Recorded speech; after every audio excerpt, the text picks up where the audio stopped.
Unsung Heroes, the story of America's female patriots continues.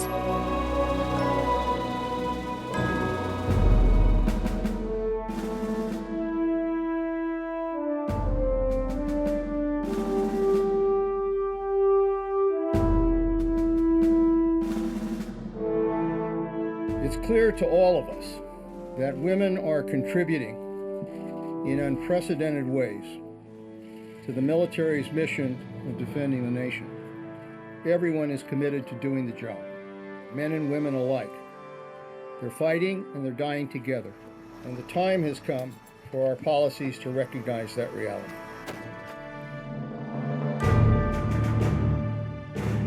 We've seen men and women on the battlefield doing courageous, heroic things, and they have made a difference.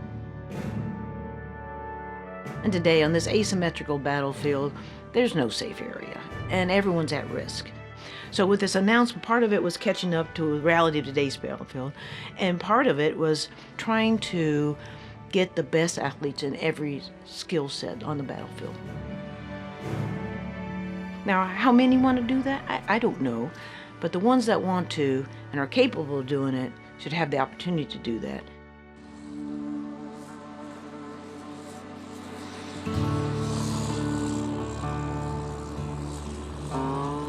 Jessie, she earned it's called a combat medic badge on her first tour of Iraq, and I found out you earn that by treating wounded buddies under direct enemy fire. And then when I heard this, and I thought, okay, she's getting shot at out there. And when I confronted her on that, she said, yes, Dad, I've been shot at. This is my job. I'm their medic, I gotta take care of these guys. They need me, and I'm not gonna let them down. We'd hear gunshots every single day, but a typical day, really, we'd be more worried about getting hit with an IED.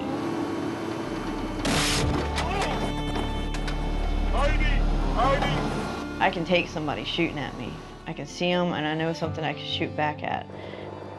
But a roadside bomb where you don't know where it's coming from, you don't know how much damage it's going to do, you don't know who it's going to kill or if it's going to do nothing, that's the scariest feeling in the world, not knowing. A war zone is never a safe place to be. That's why the whole women are not allowed in combat thing was really a totally ludicrous law, because it was impossible to enforce. If you had any women in country, they were at risk. Same thing happened in Vietnam, and even in World War II, we had women who were shot down because they were on medical flights. There were a number of women, National Guardsmen from Pennsylvania, who were killed in Desert Storm when a rocket came in on their barracks. The big paradigm shift was Desert Storm. And so that had started a debate within our Congress, and it caused the president to appoint a commission to look at, okay, the boundaries aren't so clean, whether you're in the maritime domain or on land. Operations Desert Shield and Desert Storm was the largest call-up of women since World War II. So really for the first time, large numbers of women were integrated into units and serving in capacities they really hadn't served before. It means that things will happen. There were several women who, of course, were killed.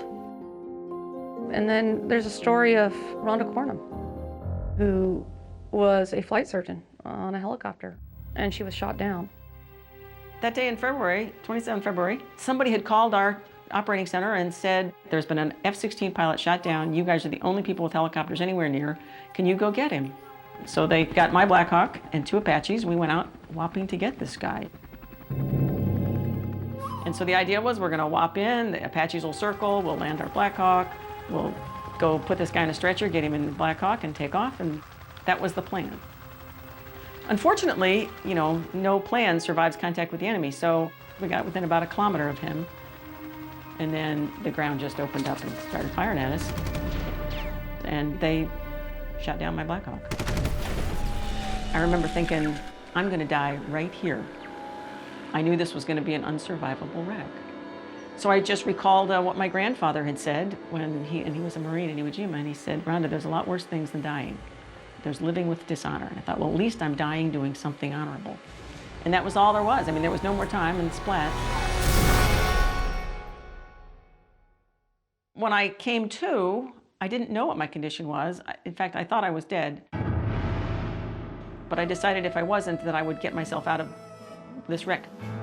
But I did push myself out from under some pieces of this thing. And I looked up, and there were 5 guys with guns pointed at my head. So I knew pretty much I wasn't dead and that I was a POW.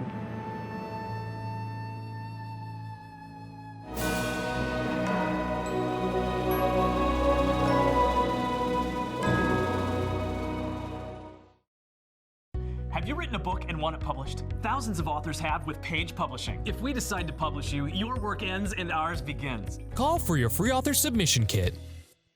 Attention military service members. If you or a loved one used dual-sided combat arms earplugs during duty between 2003 and 2015 and then suffered from tinnitus, ringing in ears, partial or total hearing loss, ruptured eardrum, you may be entitled to financial compensation. These earplugs manufactured by 3M Company expose thousands of U.S. military service members to damaging levels of sound. Learn more about your legal options. Call Thomas J. Henry today for a free and confidential consultation or go to tjhlaw.com.